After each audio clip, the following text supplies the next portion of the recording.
So, hi, Norine. Nice Hi, to see you. nice to see you. Good to be here. Yeah.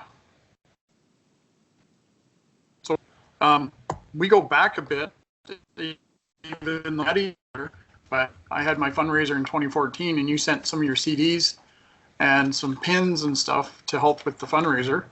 So That's that was right. greatly appreciated back then. So we got a bit of history with each other, even though we've not formally met until now.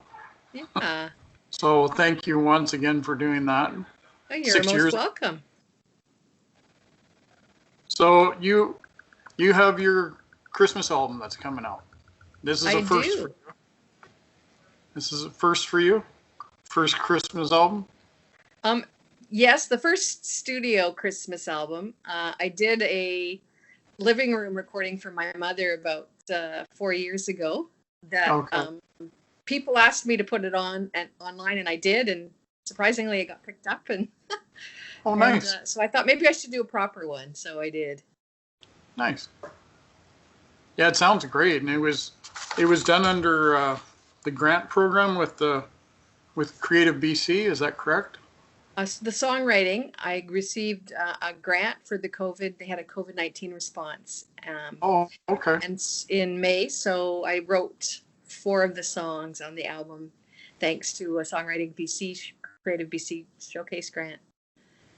Nice. Yeah, sure came in handy. Yeah, the presentation of the album looks really good too. Like the front cover and the back cover, and yeah, it's all looking Thank really you. good. And I Thanks. Yeah, love I the had overall. the photography was done by a local photographer, Cherry Bomb Photography. She specializes in sort of the pinups 50s look because the album is retro. And then Giselle Grenet, she's designed most of I think, my albums, her husband, and she designed the graphics for the album too. So it's got a total retro vibe to it. So I'm glad you liked it. Yeah, I'm familiar with Cherry Bomb photography. I know Okay. I know of that. Yeah. Yeah, She, they do some, and like you say, it's mostly pinup stuff. So yeah, yeah, it's kind of cheesecake, 50s kind of vibe. yeah, So, but it works for what you're trying to do, right? oh yeah. Yeah, I thought so. I thought it had the look I was wanting to promote for Christmas. Something Well, kind of yeah, fun and but playful. also the bluesy part, the bluesy on the back cover. It's got you just sitting there with the guitar, Yeah, with and my that's corpse. yeah, Yeah, that's I was used those images for the blues tunes on it, so it's kind of uh well, definitely a lot of blues going on. I mean, you got your traditional standards like Saw Three Ships, but you put a spin on it because you've got like the reggae thing going on. yeah, we got a Caribbean Yeah, vibe, yeah. and it features a spoken word, a Bayesian spoken word from a fellow Toby Peter. He's Canadian, but he grew up in Barbados, so he Oh, has okay. the right sound for that Caribbean flavor. Yeah, definitely added a uniqueness to the song because you get your traditional standards that everybody kind of cut and paste, kind of the same sort of. And then when that came up, I'm like, oh, okay, it's traditional. And then I'm like, I was listening to it a bit more, and I was like, wow, this has got a totally different vibe to it, and it's unique. Yeah, Thanks. Thank you. Yeah, we wanted to keep it fresh. It's yeah, it's about a 300-year-old tune, so right. yeah, I'm Yeah, you got glad to that spin you it. found it interesting. Yeah. Yeah. Well, Mistletoe Blues is easily my favorite song on the album. Okay. How'd you come Yeah. across? How'd you? Yeah, What and Huggy Bear inspired that? Leonard really knocks it out of the ballpark. He's got two solos on that, Yeah, and it's a really great showcase tune, I think, for solos. So he really shines, makes it shine. yeah, And yeah, I was looking. Not a lot of people have written blues songs about mistletoe, and I think that's sort of the ultimate thing to be blues about is being rejected under the mistletoe. So, right. so was it? Yeah, I thought that would be a good writing project to do, and I was really happy how it turned out. Got to flavor it with lots of Christmas imagery, and it's a fun one to play. It's a simple song, so yeah. And Huggy Bear Yeah, really he was just amazing on it. So I was so great. He's actually been on my last 5 albums, Huggy Bear, and he plays with me when I do trio or full band, and so it's always great to have him on board. Yeah, it's yeah, overall, like, and you've had quite a few singles come out already, like your first song, Solstice, and then The Winter After Elvis Died. Is that like a personal memory for you? Is that? Yeah, it is actually. This Valentine's, my partner gave me that song. She wrote it, and Oh, okay. it was based on, like, I always have a story, and we've been together over 30 years. So when you've been together with someone that long, they know all your stories. Yeah. And there's a story that I always start, and it was winter after Elvis died, and it's when I got pneumonia, and I was a teenager, and I would totally loved Elvis Presley. I still do, and it was a hard time for me being sick, and it was also the year that he died. So she tied it all together with the song, and then asked me to help her with some of the lyrics so it would flow toward a winter vibe. And I did, and I really liked it. And I thought, oh, I should record it for this project, and it worked out really well. But it was kind of strange. I hadn't, to have someone write something about me that's my own story, but having their perspective was kind of cool.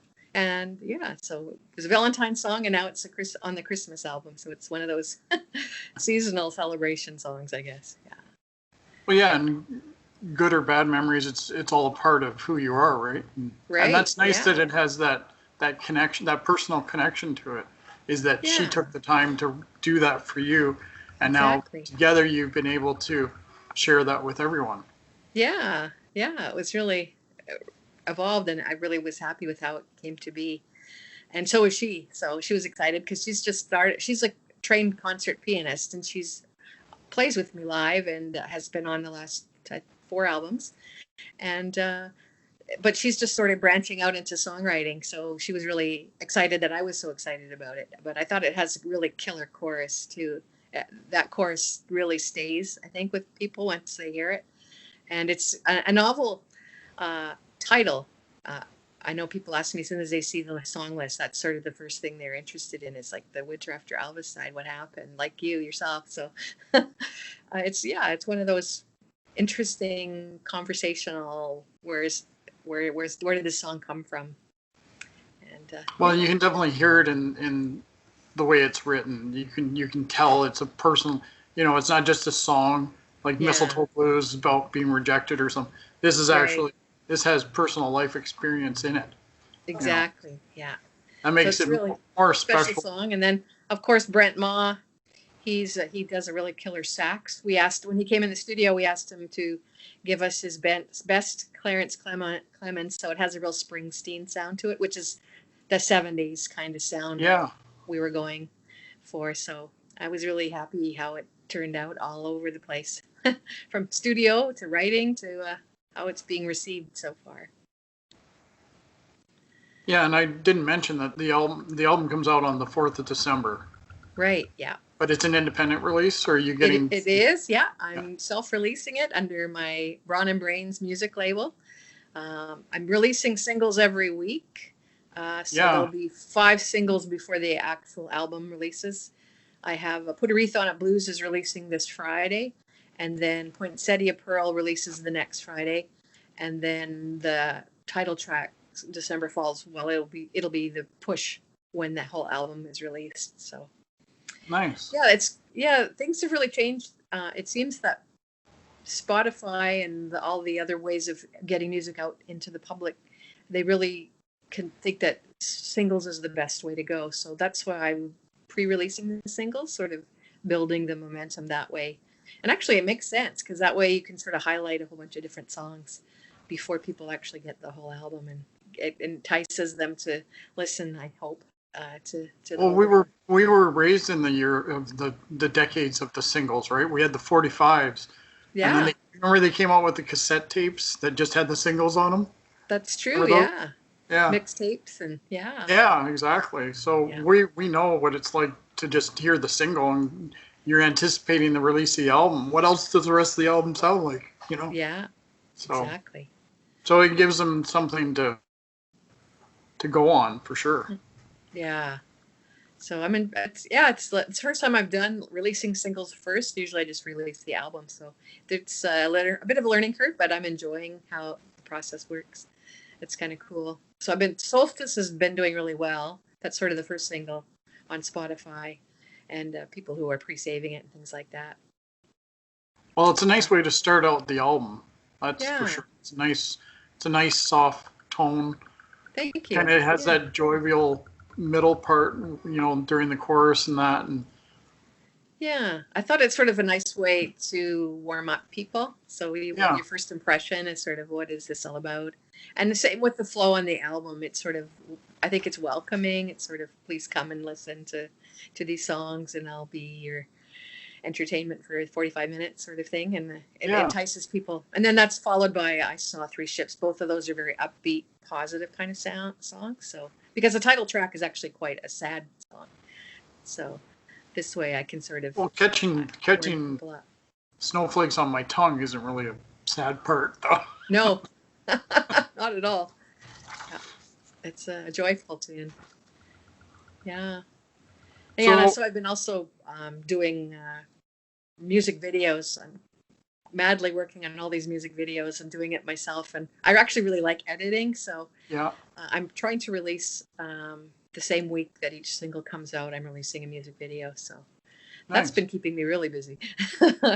I bet. But it's with the COVID, it's a good thing. I guess I can stay home and just work on everything while I get everything ready. So Is the one ready for this Friday?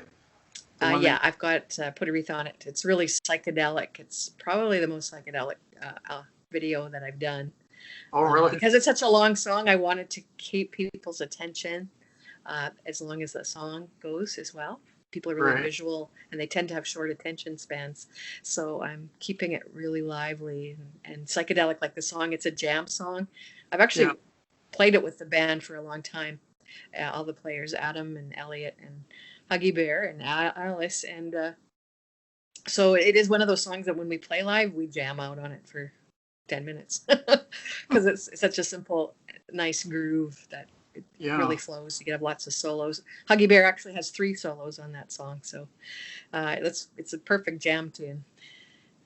So we'll see how it really is received when we get it out there. Now, I've asked this of other artists, but because you essentially want to get out and perform in front of people, and that's not happening. That's not. So many venues in Vancouver are shutting down. Yeah, it's really sad. Over on the island and such.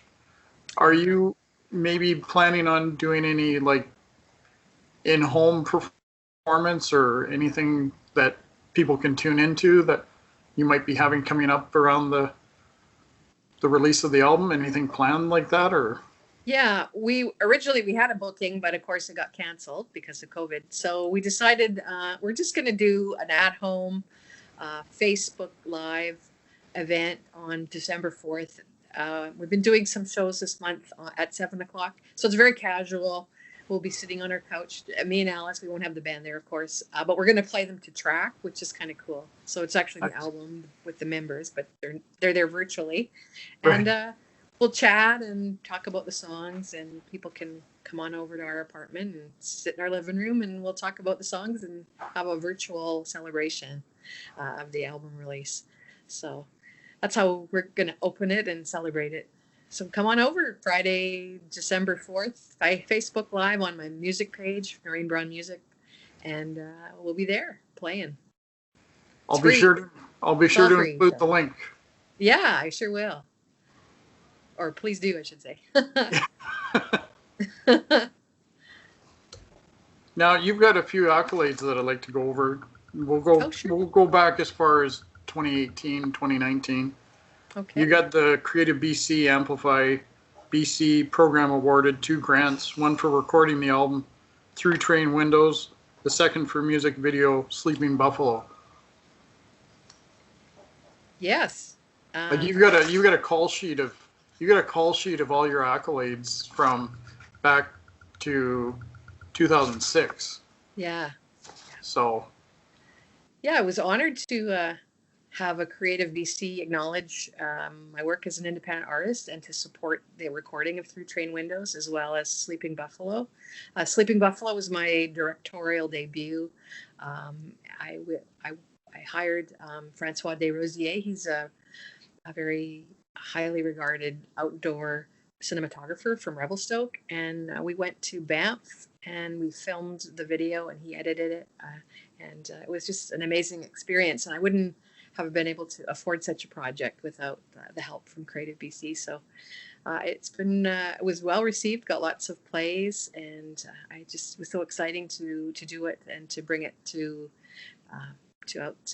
showcase such a beautiful place. Banff is where we recorded it. So. Oh, nice. Yeah, it is beautiful. It is a gorgeous place. It is, yeah. So that was really great. Creative BC has been really supportive. I've received those two as well as the showcase grant this year. So yeah, yeah, it's wonderful congratulations that these things are around. Yeah, well, yeah, for sure. Yeah. So. And then in 2019, you got the First Peoples Cultural Council and BC Arts Council Aboriginal Arts Development Award for music video Crosses in Sweetgrass. Yeah. So shortly after I filmed Sleeping Buffalo, I also directed and wrote Crosses in Sweetgrass, and we filmed it here in BC, in Vancouver. And that was a wonderful project, and it is a painful project, but it was raising awareness on the impact of residential school had on Indigenous First Nations people here in Canada. And it was co-written by Russell Wallace. He actually asked me to join him, and then on a song, and it was sort of an 80s tune. And yeah, he was under a crunch, and he's a composer. He's done lots of work. You probably are familiar with him. But he was down to a deadline, and he asked me to write this song. He had sort of a rough idea musically, so I joined it, and then I really wanted to do it. It was an 80s flavor, so I wanted to do it in a contemporary flavor. So I recorded it for my Through Train Windows album, and I thought that First Peoples Cultural Council might support it. And so I was really grateful that they did, and the BC Cultural Council as well, BC Arts Council, I should say. But yeah, so that shortly I was in 2019, I was in Banff in April, and then in May I was here doing another video. So I was totally feeling like a rock star. But I was really happy. Tia Terrari Clear Sky, she was the cinematographer and the editor for that as well, and she did a fabulous job. Really nice. So that as well has gotten lots of plays, and it also was part of. There was a woman from Edmonton who was also doing. Her name escapes me. Forgive me. I should have it written down. But she did an installation at the Central Public Library, and so I opened with that song, and then they just launched their website, and they're featuring that song Crosses in Sweetgrass video on it as well, to bring healing and reconciliation and looking at how we can move forward. So it's really been an honor to be part of that healing work. Yeah, for sure, because there's been so much damage done, and yeah, and it's taken a long time for people to become aware of it and to own it and to know the damage that has been done, and that's the only way I think a person can move forward, is to acknowledge what's happened and how devastating it has been for Indigenous peoples, and that's how I think we can move toward healing. Do you think enough work has been done in that regard? Because we still have the Highway of Tears with that. Oh yeah. No, I don't think there can ever be enough done. Yeah, I don't think there can ever be enough done, but I think we can continue to spread the word and to create awareness. Not everyone knows, and I mean, I think it requires a paradigm shift, and I think we're only awakening to it. How long that will take, I don't know. Yeah. But no, I don't think we're anywhere near being done. I think we're just starting. Yeah, as a fellow human being, I find it kind of a travesty that people don't know about it. Yeah, that's part of, I guess, colonization. Right. Yeah, whoever Yeah. owns the message can slant it the way they want it to go. The blind leading the blind. Yeah. Um,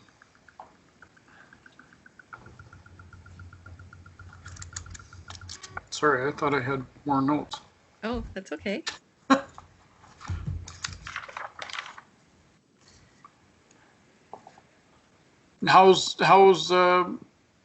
How's life treating you otherwise? You know, like with the release of the album, you've got a lot of pressure on you. Life in general, COVID's not been kind to a lot of people. No, it's I think really challenging for everyone, and it's hard to know how to navigate through it. Um, for myself, what I found to be really helpful is working on creativity, and is just that's sort of what I decided to do in, I guess, April when we went through the first kind of lockdown. I that's when I went into songwriting. So I started this thought, oh, I think I'll work on a Christmas album. So I did the writing, and then I decided, well, I think I'll record because I can't play anywhere or very few places. I had a few gigs this summer, but not what I usually have. And so I thought recording is sort of the way to go. So, and then now I'm doing music videos and promoting. So creativity for me is what's really saves me, I think, through difficult times. For COVID, gives me a focus if I'm working on something, and if I have to stay home and stay safe. So I try and think of projects I can do where I'm home and safe and doing. So, I mean, I really highly recommend people to work on something creative, whatever that is. I think that really helps. I have a partner, so I don't think I feel it as intensely as I have some friends who are single, and I think it's a lot harder socially when you don't have someone near you living with you. I think those Yeah, times are harder. So I think reaching out to people is one way that helped me. In April and May, Alice and I, we were doing Facebook Live chats, concerts at home, and that actually helped. I think a lot of people, they privately emailed us and said that it really helped them go through such a hard time because they knew every Monday, we were doing it Monday nights, every Monday they could come over and we'd play some songs, and they could chat with us. And it was just very homey. It wasn't, you know, we weren't doing a concert in a big room or anything. It's just at home on our couch. But yeah, that kept that connection with people. And so I think all those things, reaching out, talking, being creative, that helps me move through COVID. It certainly helps Alice, my partner, and people that I've talked to say that the same, they've worked on things and just try and keep focused on something other than COVID because it can really bring you down, especially right now with the numbers just so crazy. I know, and we're still in lockdown until the 23rd here in Yeah. BC. Yeah. So, And just hoping and people are putting up their Christmas lights and putting up their Christmas trees just to bring a bit of joy. yeah, exactly. I think that's what you have to do is Yeah, do things that bring you comfort, do things that make you focus on positive things and help each other, help your neighbors if you can. All those things add up. It's the little things that count, I think. And they're not so little when you're not feeling good. They no, actually they can save you, I think. yeah, exactly. It Yeah. helps to be able to bring your spirits up, and I think this album will do that for a lot of people that when they get to hear the whole thing, I think that'll do that because I know I enjoy listening to it. I was playing it just prior to the interview, and Thanks. I'm getting a lot of enjoyment. It's getting a lot of plays. Thankfully, it's an MP3 and not the actual physical CD. Because you remember playing your favorite albums and they get those little nicks and marks, and yeah, they don't. Doesn't happen on MP3s, right? No. Well, I'm glad that it's bringing you a lot of joy. That was my intention, was to bring some brightness. It helped me when I was recording, and I'm hoping to bring some joy to whoever's listening to it and shift their mood for our 45 minutes and bring some light into their corner. I hope. Well, I think it will. I think Yeah. it's a nice album to be coming out, especially for this year. I mean, I think it would be suitable for any year, but Yeah. it's nice that it's created such a spark in you to create the music. Oh, And you say thanks, you're Anthony. writing a lot. You're writing a lot. So, have you Yeah. got any music for future releases already made out? I have a single that's going to be coming out in January. It's actually called 2020 Reprise, so it's a departure from the Christmas album. But it's really experimental. It's quite interesting. It's a rock sound, so I'll be releasing that single in January. And then I've applied to do some writing, a grant for writing for another album. I'll find that out if I've got the funding in December. And if I do, then I will be starting to write a new project in January. Cool. Yeah, so that's, well, So I'll probably write it anyway, December's, yeah, but December is going to be a big month. You got your release and yeah, the possible approval of another grant for you to write another album. That's quite exciting. yeah, it's exciting. And that's I think what helps me move through is to keep with the projects, keep focused, keep flowing. And I mean, that I've been writing songs for most of my life, so keep on going. And hopefully the work will continue to be my best ever. That's sort of, this album I think is like through Train Windows was my best yet, and then now December Falls is my best yet. So that's sort of my strategy, is to keep going and keep doing my best yet. Just better yourself each time, Yeah. right? Yeah, and try new things and write in new ways and explore different ways of making music. Well, and that's how you grow as an artist, right? Yeah, exactly. Always evolving. And music is the beauty of music is you can never know it all. There's not, you could possibly never master every instrument and every kind of writing in your life. So it's always going to have more things to learn and develop. Yeah. So, who were your inspirations to get into music? Who inspired you? I know Elvis was one of your big ones, but Definitely. who else was inspirational to Norine when you were growing up? Oh, geez, so many. I liked a lot of the old country people like Johnny Cash, Patsy Cline, but I also really liked Stevie Wonder. I liked Fleetwood Mac, Prince, um, Katie Lang. Yeah. All of those artists really influenced me. Singing songwriters, I like Joan Armatrading. I really liked her work. Me, myself, I. Yeah, Dolly Parton. I think Dolly Parton is just totally amazing. I like. She's still got her spunk to this day. Yeah. I think one of the most interesting and fascinating and exciting concerts. Her demographic is like so broad. It was like when I went to one of her concerts a couple of years ago, I was just like, wow, it's like all ages, drag queens and young people, country people. It was everybody, and she appealed to so many because I think she's so authentic. She's flamboyant, but she's real. So, and her songwriting is just who she's been covered by. Everybody's covered her music, and I know. You know, she's self-taught. So I always felt bad because I'm self-taught. I don't read music. I play by ear, and so does Dolly Parton. So I figure I'm in good company because she's written hundreds, probably thousands of songs, and she plays by ear as well. So. Yeah, Paul McCartney. People. I mean, everybody. I love Led Zeppelin. I loved AC/DC. I think everyone I hear influences me. Debussy. I love the classical music as well.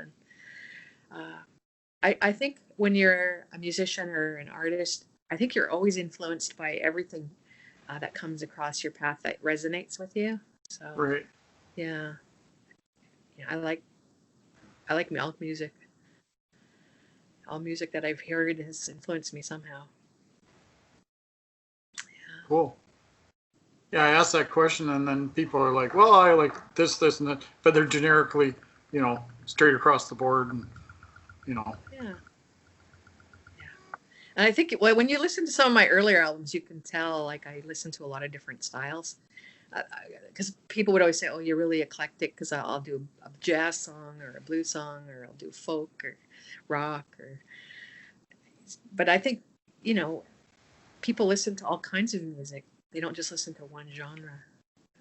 And writer, it's the same thing. You want to express yourself in all different kinds of genres, and so all different kinds of styles of music influence an artist, I think, or at least for myself.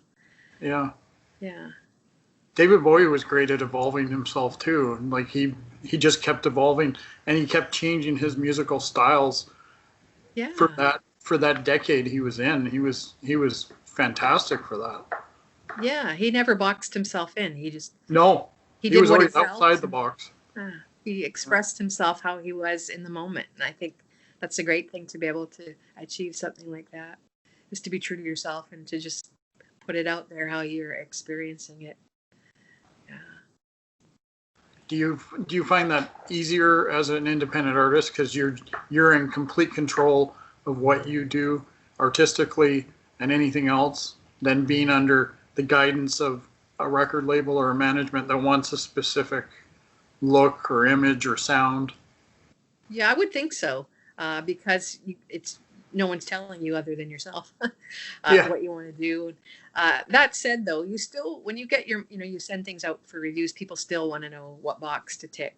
Are you a blues artist? Are you a rock artist? Are you folk? Are you AAA? Whatever. What's your kind of radio demographic? So you still yeah. have to think of those things a little bit, but I think it's a lot looser for an independent artist. If they don't feel like that, they don't have to. But it is harder to play if people can't put you in a box. What playlist will you go on? Where do you fit? So you have to be able to tone yourself into a sort of a sense of genre, just to get people listening to you. Yeah. Mm-hmm.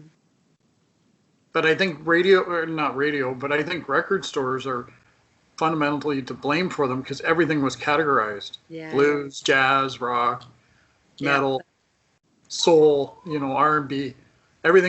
Everything had a label, right? Instead, Yeah. at the end of the day, it's all just music. Yeah. Yeah. So true. You get your purists though.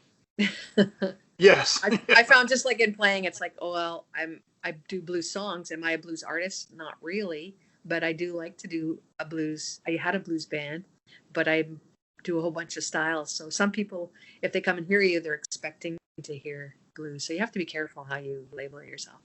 So I'll Well, say there's blues definitely, tinged music or blues yeah. influenced music, so that people won't be upset if they come expecting only blues, because I don't only do a blues, for example, but I love the blues and I write blues music and I play blues music, but it's not the only style I play. No, no, and you definitely hear the diversity in this album. Hmm. And for instance, Wham's Last Christmas, you really got the heavy bass in there, and Yeah. it's a very rocky tune, whereas it was a pop song. Yeah. So Yeah. what's the? I think it's a great, again, kind of like what you did with Saw Three Ships. Again, you've made it your own. You've Yeah. taken this song that's so well known, Mm-hmm. that's been Yeah. played And Christmas to I death. wanted to keep it fresh. I love that song. I've always loved that song, but I wanted to give it a contemporary sound, and Adam certainly treated it in such a way to bring out that vibe. And I also like to play it a lot faster than the original recording. It suits it. It makes it more of a danceable song rather than a heartbreak song. So I was really happy with how it turned out, and it's a hard song to sing too. Actually, I was really surprised how hard it was. Oh, because of the note. George Michaels is an amazing singer, and so I took some liberties. I didn't note for note sing it like him, but I loved it, and it was fun. It was a fun challenge to sing it, but I was happy how it turned out, and it does totally have that live band sound, and we took in the original tune, there's a really nice keyboard fill that Alice plays on this recording, and then we, instead of putting it where it is in the original song, we've ended it with it at the ending, sort of giving it a nod to the original recording. So that was fun to have that too. But I think it'll get people up dancing. I think it's probably the most dancey song on the album. Oh, for sure. And it's probably the most notably familiar because it gets played every year to death on the radio. And, well, we don't have music channels anymore, but no. I mean, I guess closest thing is YouTube, right? So. Yeah.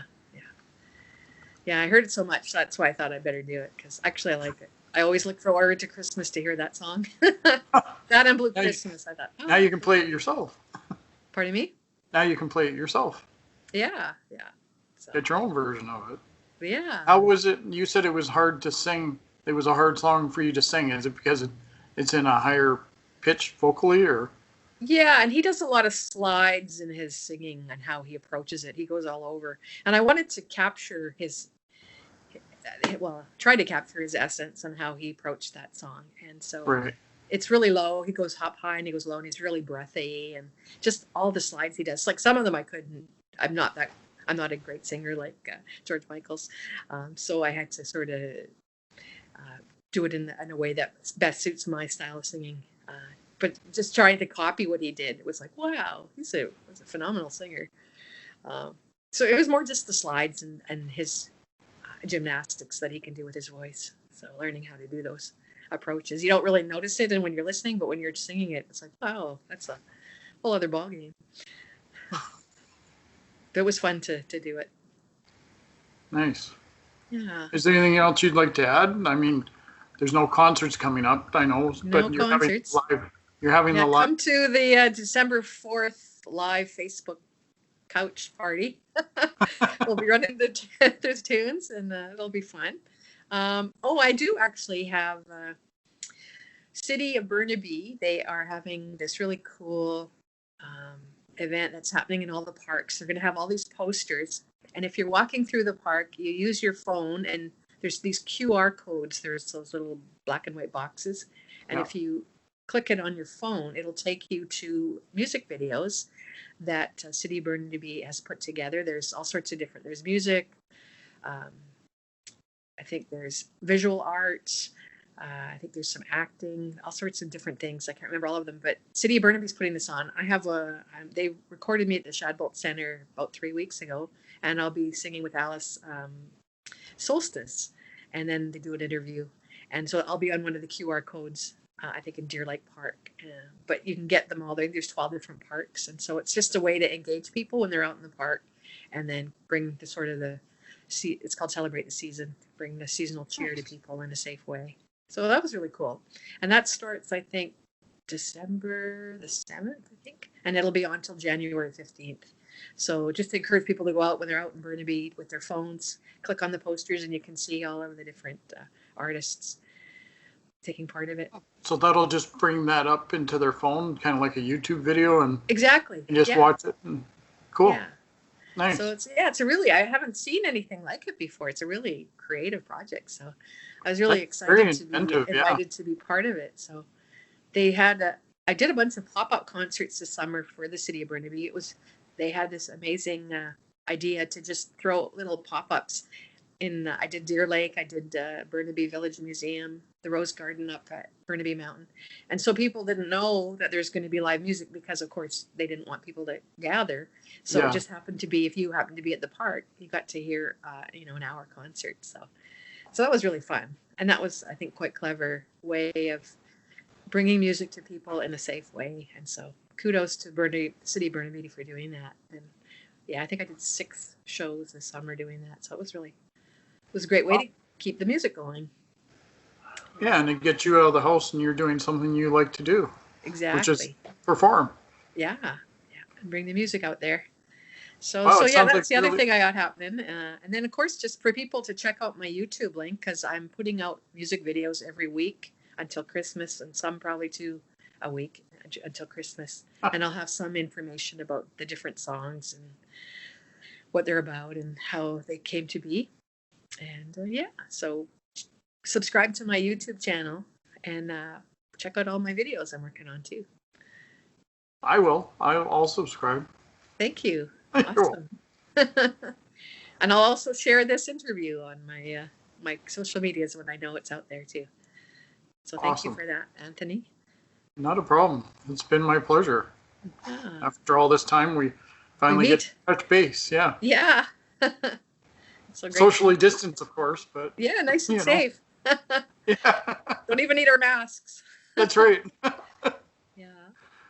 Okay, well, all the best to you, and thank you. And we'll hopefully talk soon. And good Sounds good, luck with the Anthony. release of the album. Pardon me? Good luck with the release of the album. Thank you. And kudos to Burnaby. They sound like they're really stepping up the game. Yeah, exactly. So Yeah. check it out next month. Yeah, I'll post it on my social media too. So sure. Yeah, Yeah. it sounds like they're really getting innovative with, making sure, because people are going out, yeah, but, this way they can be interactive. And it sounds like they're doing a really good job. So, yeah. They're doing, I think, really amazing work. So yeah. exciting to see it. I'm looking forward to seeing all the different people who was part of it. So it'll be fun. Yeah, I might have to go out to Burnaby to see it myself. Yeah. I think our poster is going to be in Deer Lake Park. So Oh, okay. yeah. Awesome. Yeah. Cool. Well, thanks for all having the me. best to you. Thanks, and all the best to you, and stay well and You happy, as well. and look forward to seeing you online. You bet. Okay, Take care. Anthony. Bye. Bye.